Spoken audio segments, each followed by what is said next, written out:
On Larry King Now, a skateboarding champ turned worldwide business mogul. It's Rob Dyrdek. It's what skateboarding is. It's a lifestyle, right? And it's a very expressive sport, too. And that independence and expressiveness pulled me away from team sports. So entrepreneurship has taken over your life. Oh, yeah. I look more at myself as a creator. Plus, you would sweep Donald Trump's apprenticeship show. They've tried to get me on there so many times. You would be a lot. But I'm too busy running an empire over here. You know? Well, you don't need it, right? You would fire Trump. All next on Larry King Now.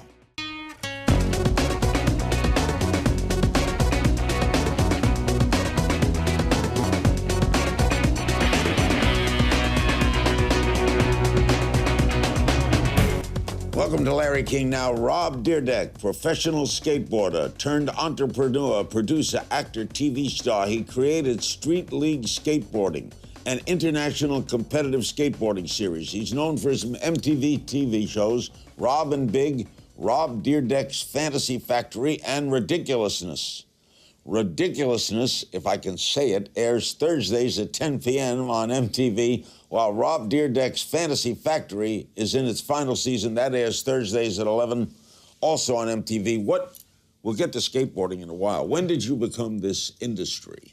I think even when I was very first became a professional skateboarder, I used to always say, I gotta treat it like a business, it's my career, and this is way before even the idea of understanding that you can be a personal brand. And I just think that sort of spirit, I was what I like to call raised by entrepreneur wolves, right? Where my influences at an early age were all of the closest people around me started companies. So it's Where'd you grow up? In Ohio, right? So were they all successful? No, they weren't, right? So and some of them I use as examples of not what not to be, right? So, but it was from starting skateboard companies to clothing companies to retail stores to restaurants to clubs. Like this inner circle I had was very entrepreneurial. So it instilled in me in a very young age that that's just what I was meant to do. And Rob and Big was the big thing for you, though, right? Now, what was Rob and Big? Well, initially sort of as a professional skateboarder, your career is marked by these video parts, right? And we had a huge one for DC Shoes, and I just knew that my skateboarding wouldn't be that good. So I wrote this idea of a skit of where we go everywhere and skateboard and get kicked out and by security guards. So now I'm gonna bring my own security guard to deal with security guards. So now I would go to a place, they'd come to kick me out, and they'd have to talk to my 6'6" homie instead of talking to me. Yeah, and it kind of blew up in skateboarding, and then MTV, or Jeff Tremaine from Jackass and Ruben Fleischer had approached us about doing a television show, and I was like, I don't have time for something like that. And then we ultimately developed that, and then that's really when I began to understand and learn what media was and how to create it. Now, your current show, Rob Dyrdek's Fantasy Factory, is very similar to Rob and Big, right? Right. And that's in its final season. Yeah. What can we expect? Well, give me a hint. It's kind of a very extended show, of doing crazy things. But like? I'm breaking the world record for jumping a car backwards, ramp to ramp. I'm going to jump at 90 feet for the series finale. Me and Big Black go on a journey of becoming butt brothers, where I go support him to get his prostate checked. And it's one of the most awkward things I've ever been involved in my life. I would say. If you can imagine, things get really it's all funny when you're making it, and we go and get his butt gold-plated and get it all like smoothed up to get ready for the presentation factor, and then we got to go to a doctor, and then he's got to go in there and get dug out, And you're not kidding. Yeah, and I said, thank God I'm like white, it's not runs in my family, and I'm under 40 because I'll probably die before I let a man stick his finger in my butt. Well, someday it'll happen to you, Rob. And you trying to tell me, Larry, that they have not come up with a technology besides a finger? However, if you only do the PSA, if that's all you do and you don't do the finger, as the late General Schwarzkopf discovered, as he told me, he was a general, and he went to the doctor, and the doctor was a lieutenant colonel who was afraid to put his finger into into Schwarzkopf, Seems logical. and Schwarzkopf had prostate cancer, tell you which what. they didn't discover because you got to do the finger. So I'm face it. trying to tell you that there's not an app this day and age on my cell phone. I can't just lean back, clear. You know, Rob, face it. It takes a minute. In fact, certain people, Rob, like it. And I don't want to get to that. I'm told you're Fair holding enough. a douchebag intervention. What the hell is that? Well, here's the thing. My cousin, he was my assistant, started a clothing company, went on to make millions of dollars, incredibly successful. You know, one of the great stories of the Fantasy Factory. But now he's you know, driving a Rolls Royce. He got all fake teeth. We call him a man dime, you know, a perfect 10, and he's a douchebag. You know, and the reality of it is we had to step in and do a douchebag intervention, right? And What's the definition of a douchebag? well, it's where you're trying too hard, right? And you're kind of doing all these things that you think make you look cool rather than just being naturally cool. So it looks stupid. It's point blank. When You've you're standing on a Rolls Royce shooting a photo of yourself throwing money into the air, and you're a 20-something kid from Ohio, You're a douchebag. you went too far. You've had a beef over the year with the Comedy Central host Daniel Tosh. What's that all about? I think what it is more than anything is there's, from his perspective, which I get, it's like I took his show and copied it, did an MTV version. Did for you? Ridiculous. I didn't, right? So who I did copy, full bore and full-fledged, is Vinny DeBono, right? Like I had initially read an article about America's Funniest Home Videos global syndication business, and this was during Rob and Big, right? And so at the time when they wanted me to do a new show because of Rob and Big, because we weren't doing Rob and Big, I sold them Ridiculousness, right? Because I was like, man, like I shoot it in the studio, so easier to do, and if I get to 100 episodes, I've got a global syndication, I'll get paid forever, right? So they had initially offered me to do that show straight to series and my own reality show, and that's when I wrote Fantasy Factory, right? So we decided not to do Ridiculousness and do Fantasy Factory since it was more in our wheelhouse of what And we what did created. that have to do with Tosh? Well, what had happened is by the time my Ridiculousness came out, it was already after the first season of Tosh came out, right? Tosh. So what had happened is then he got out of pocket, and then I made the brutal mistake. We're normally like, what do I care, right? Like, it's like one of 50 things that I do. But I made the mistake, the uncanny mistake of coming out of pocket on social media, right? Where I just said some like, yeah, like, I'll see you when I see you type of thing, right? So he got ticked. No, then it turned into this like whole like, you know, thing about this beef between us. You know what I But mean? you know, that doesn't hurt you, does it? it's- Whatever they print comes out good. To me, it's more bothersome out of the idea of, regardless of how much I know, like I had done the idea way before he ever came out and sold it to them. It's like, you still can't convey that. The reality of it is my show came out after his, and it created this. It is what it is. This thing, yeah. He's an amazing figure when you think about it. He's Rob Dyrdek. And next we travel back to his skateboarding roots. Stay with us. Go back to where it all began. Professional skateboarder at age 16. By the way, professional skateboarder. How does a skateboarder make money? Well, you know, back then it was very different. You know, you sort of, you built your name in the streets, you eventually turned pro, you had a signature board, you get royalties, you start to get sponsors and endorsements. And nowadays, back then, you know, in December of '91, I sold one board, signature board, and got a check for $2. You know, today these kids make millions of dollars. Who's the number one skateboarder when you started? When I started out, man, it was Tony Hawk and Christian Hosoi, you know. And Tony's still around? Tony paved the way, you know. It's I know like Tony. he's the first true millionaire, like mainstream skateboarder that showed the world and especially our industry, like, hey, it's possible to elevate to the mainstream. Why did you choose skateboarding? I mean, It's what skateboarding is. It's a lifestyle, right? And it's a sport that's driven by progression, right? It's the beauty of it is you make it your own, right? And there's many ways to do it, and it's a very expressive sport too. And that independence and expressiveness pulled me away from team sports like soccer and baseball at the time, and really drew me to skateboarding. it's dangerous though, isn't it? I don't think it's any. The statistics will tell you it's no more dangerous than football or baseball or basketball. It just innately can be if you choose to push that limit. You ever been badly hurt? I haven't, man, and I've done a lot of dangerous stuff, you know. Really? And You've done the twirls and the twists and the... I mean, I've grinded a 20-stair handrail. I've taken it to the next step of doing crazy car stunts and getting attacked by sharks and tigers and all kinds of crazy stuff. Do you ever think you're weird? I think I'm unique. You know what I mean? I think there's a sense... weird in the good sense. Yeah, I think there's no doubt I am, and I live a very unique path and have created quite a world that I could have never imagined. You know, you don't dream this existence. What's the mindset of a skateboarder? I think when it comes to understanding, tackling fear and relentless problem solving, right? It's like the reality of learning tricks. You have to try it over and over and over and over and keep adjusting every little aspect of your body to ultimately get it to work. And then when you get it to work, it's like this incredible, like, oh my God, I can't believe I learned this. And that progression drives you even further, you know. What is street league skateboarding? What I basically did was finally organize the world of professional skateboarding, you know, where the X Games and the Do Tour and all these things aren't really representative of a league or... So you have a league standings? Right. Right, so I basically own the NBA or the Major League Baseball of skateboarding. How many teams?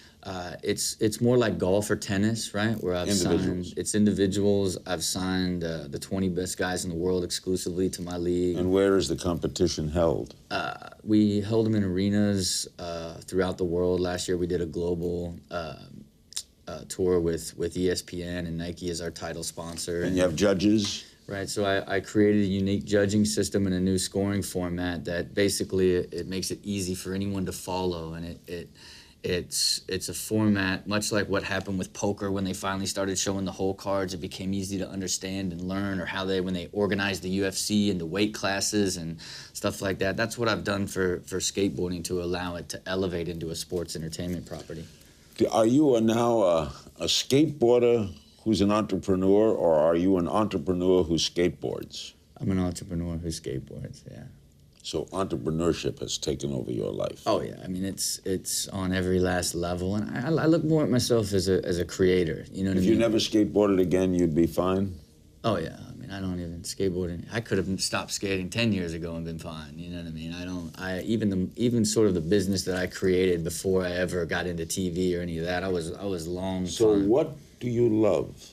I love to create, man. Whether that's a television show, whether that's a brand, whether that's a league, whether that's a cartoon. You know, you gotta understand I have a cartoon coming out on Nickelodeon in February as well, second season of the Wild Grinders, the skate gang I was in. Wild Grinders, the gang I was in as a little kid, and you know, on top of launching now the 5th season of Street League. And well, how old are you, Rob? 39. You married? I am not. Not? No. You're not cut for marriage, are you? Because you're too... I don't know. You know, you're hyper into the world. I'll tell you this, man. You have to. Someone like me, I'm into. As I get older, I'm understanding scalability and processes and limits, right? And in order to be able to do what I want to do at an efficient level, I have to have a ton of really highly skilled people that are under really sound processes that I can oversee. And I think I have to adapt that to life, where if you do, in fact, want to get married at some point, you've got to look ahead to where you can slow down, because, you know, working at this pace and doing this much, it wouldn't be the most ideal thing for... When did you move out here? I quit high school at 16 and moved to California to become a professional skateboarder. Quit high school? Yeah. You're such a bright guy. Why would you quit high school? You know, at the time, I don't remember the story. My mom says I sat down with the principal, the counselor, and them, and convinced them that I didn't need to go to school anymore, and they all bought it and let me leave. After the break, the amazing Rob will give us his keys to entrepreneurial success. Don't go away. We're back with Rob Dyrdek. He's into everything street league skateboarding. Rob Dyrdek's Fantasy Factory, Ridiculousness. The Fantasy Factory is in its final season, Thursdays at 11 on MTV. He's the star of MTV.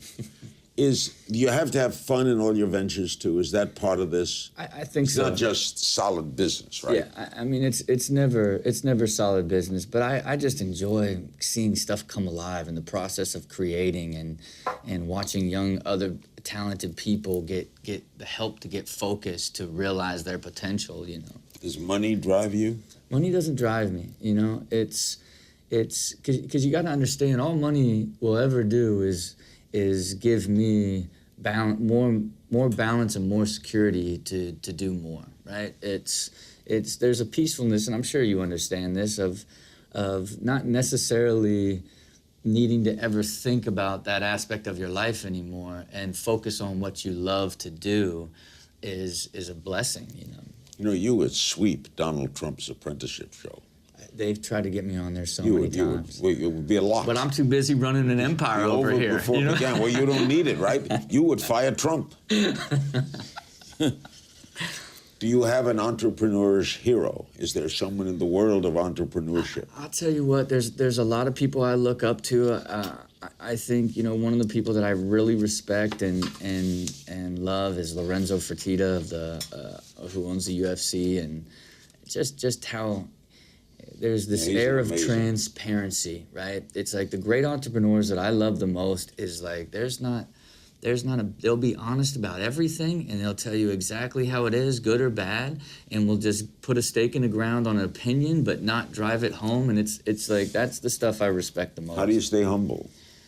To me, I think you stay humble by not really ultimately taking any of it that seriously. You know, it's like you get more excited about these new opportunities and doing new things, and I get excited about being healthy. When I go on a 12-day run of, like, you know, trying a new health kick and it all working, it's like, look, I got this incredible energy. I just want to share it with everyone. You learn from your failures. You had to have some failures. I have had so many failures at so many levels, and I think even I only really started to get it and grow up a year and a half ago when I finally brought on a CEO for my company, right, where he really began to help me learn to continue to grow, and then start surrounding yourself with mentors and really smart people that have done what you're trying to do or what you may want to do, so you can learn from them. And that really revolutionized sort of my entire process, because before I was making millions, losing millions, making millions, buying this, doing this. You know, I wrote, produced, financed films, lose a couple million, like I was so driven that it didn't matter to me. I just wanted to get things done, you know. What did you think would be the biggest hit, was your biggest failure? Was there something you said, this can't miss, and it missed? I would say when I wrote, produced, and financed, starred, cast this feature film about skateboarding, right? You know, finally the first authentic, I spent $2 million of my own money. I was like, there's 10 million skateboarders in the world. All I gotta get is a few of them into the theaters, and I'm making a ton of money. Was it a plot, a story? Yeah, 100%, like full story. What was the name of the movie? Called Street Dreams. What happened?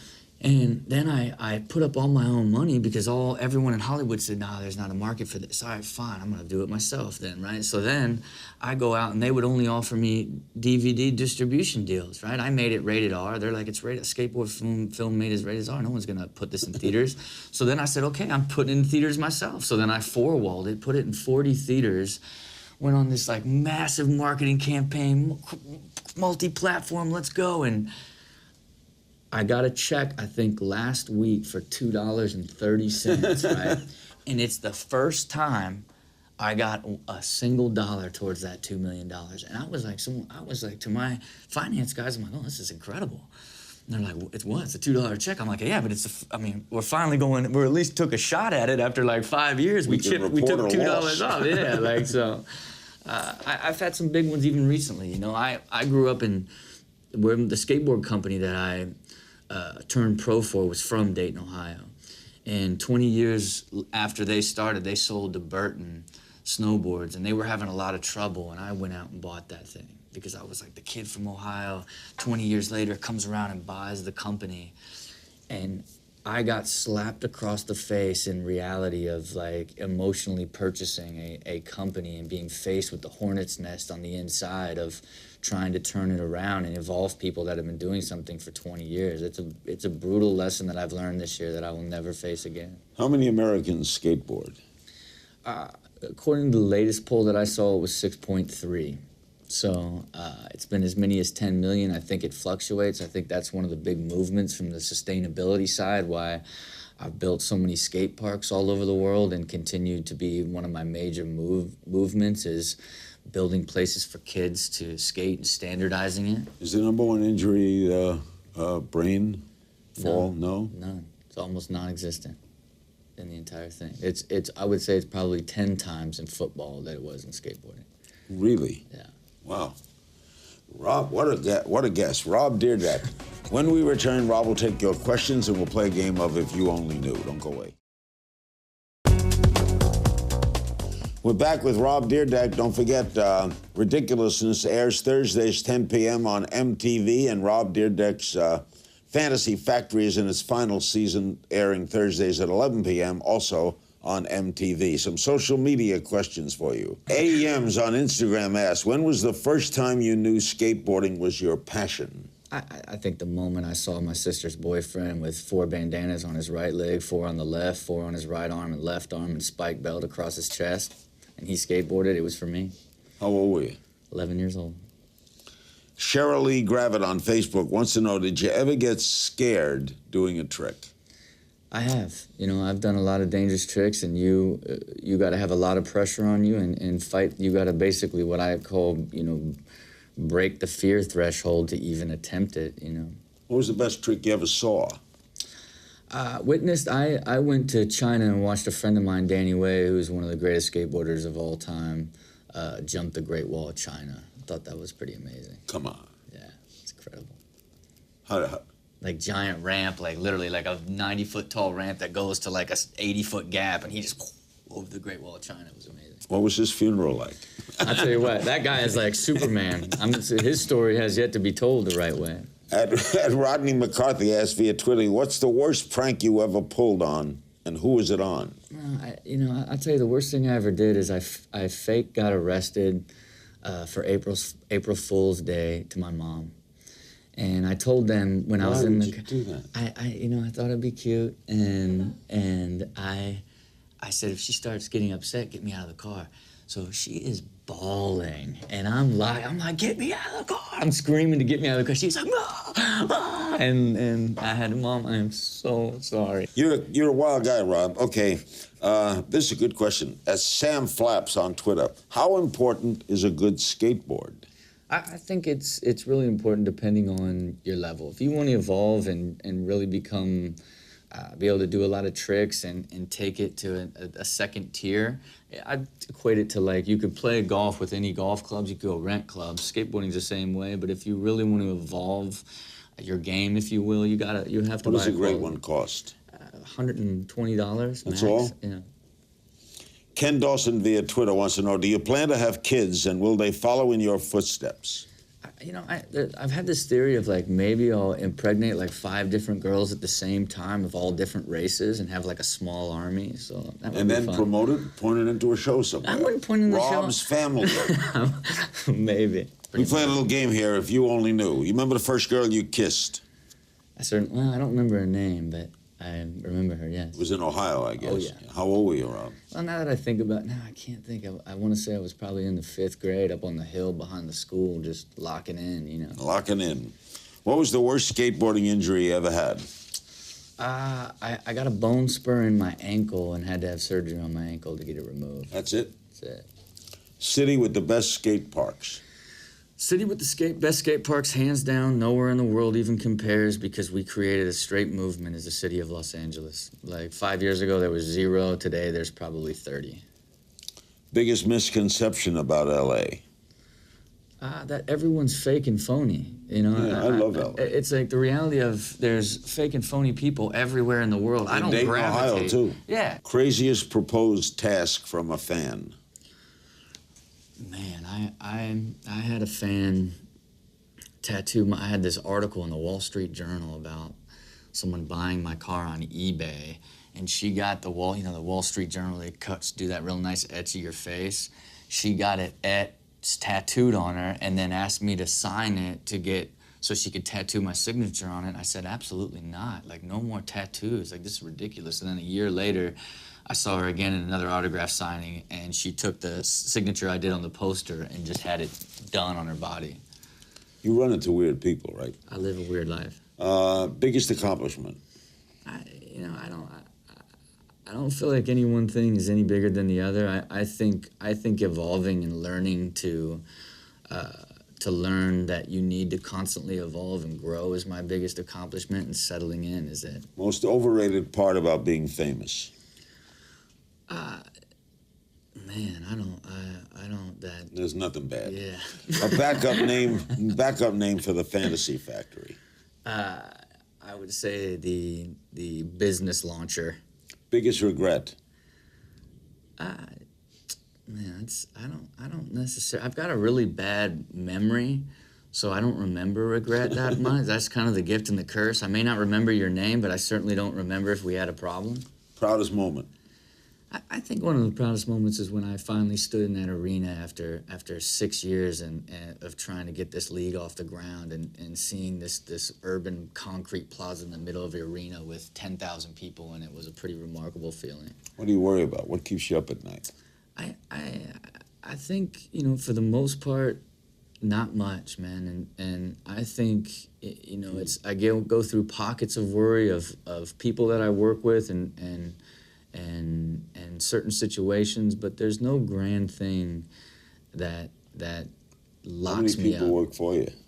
I think my core unit that are inside the building is about 20, and then, you know, you got to think that's, you know, all the companies and all the people that work for that and all the partners, so it's a lot. What's your dream car, or do you already own it? Yeah, I don't really. You know what my latest dream car was? Is I just built like a full mobile office, so I don't got to drive anymore, so I can work in between driving and Wait a minute, you have a mobile, you drive Lincoln Lawyer.